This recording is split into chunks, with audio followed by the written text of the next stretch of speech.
This is 14 News with David James and Comus. Chief Meteorologist Jeff Lyons with the 14 First Alert Forecast. And Chris Goodman Sports on the Tri-States News and Weather Leader. This is 14 News at 10. We've done a lot of stories about Joshua Ridings for his arrest for alleged crimes against both women and children and for his escape from the Warwick County Jail. What you didn't know is one of his alleged victims is a 14 News anchor. Stephanie Sylvia is here with a story that hit us all very close to home. Well, many of us have to admit that we take our safety for granted. We leave the garage door open when we're out taking the dog for a walk, or the door unlocked while working out in the yard. Never once thinking that someone would intentionally walk inside our home, knowing full well we walked in right before them. A warning tonight, the 911 call in this story may be disturbing for some viewers. 911. Hi, I live at apartments, and I was just getting ready to walk down my steps, and it looks like somebody's been in my apartment, and there are clothes laying at the bottom of the step. Okay, what's your address there? I'm at 4. I'm in apartment. Oh my God. Police need your help to find a man who has been exposing himself to women. Warwick County. It led the news, a man targeting women and children in a one-day crime spree in both Vandenberg and Warwick County. Who did you see? A man. Is he gone now? No, he just ran out of my apartment. Okay, hold on just a moment, okay? His victims chosen at random, leaving everyone vulnerable. Cat's Beth Sweeney has the morning off. Thanks for joining us. Sorry. I need your name. It's Beth Sweeney. As I started to carry on this really quiet conversation with her, a man came right around the corner directly out of my bedroom with nothing on. And I just screamed bloody murder. Beth was doing laundry in her apartment complex when she went back to her apartment to unload some groceries while waiting on a load to dry. And normally I lock my door every single time I come in, but because my hands were full, I just pushed it to with my foot, came upstairs.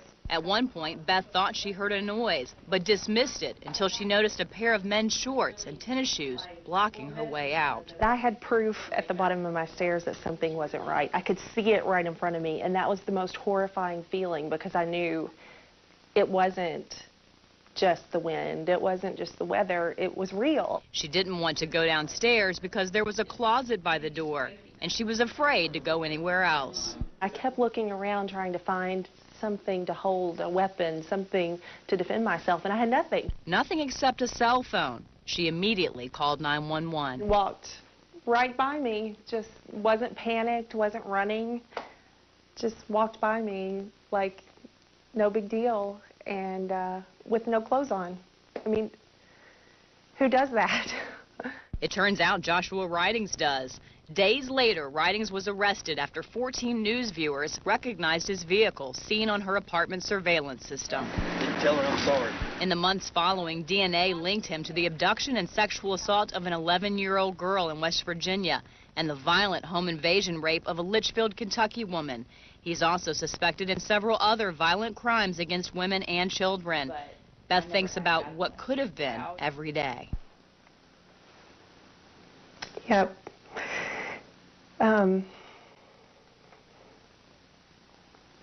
I can't speak for people who have been through that kind of experience, but to see what I did, to see somebody standing there, to see a complete stranger with no clothes on, violating your privacy, I kind of got a sense of what it would feel like to be one of those victims. Every day she checks around corners, behind doors and shower curtains. She installed an alarm and bought pepper spray. People may think that I'm a little paranoid when I look around to make sure nobody's behind me or that I'm okay, but I know that that's what I have to do to get through the day. And I think everybody should be a little more aware. Nice, steady press. Focus on your front sight. Now, to get some of her confidence back, Beth is learning how to shoot from Evansville homicide detective Guy Minnis. try it one more time. That 8-inch circle, if you look at that, that's that right there. Minnis says Beth was very lucky things weren't worse. I mean, he's in there naked. He's in there for some reason that's, he's not selling Girl Scout cookies. That's for daggone sure. This gun gives you an option to be free from feardom. Beth has feared guns in the past, but decided to face that fear when Joshua Ridings made the news again. Breaking news from the Warwick County Jail, where 2 inmates escaped Sunday night. I'm sitting right next to Dan, reading these stories and telling people to call police if they have any information. I just teared up and my eyes filled with water, and I thought, how am I going to get through this? Because he's out there and nobody knows where he is, and he could be dangerous and he could be hurting somebody else. Ridings was caught 2 days later. He's now in West Virginia awaiting his most serious charges, giving Beth the confidence to speak out. You have to be on alert. It is so sad to think that we live in a society where we have to feel that way and feel a little on edge, but we do. That's a fact. You can't completely turn your life upside down because one horrible person tried to turn your life upside down. You have to make the best of it and do what you have to do to feel safe again and be strong and not let it get you.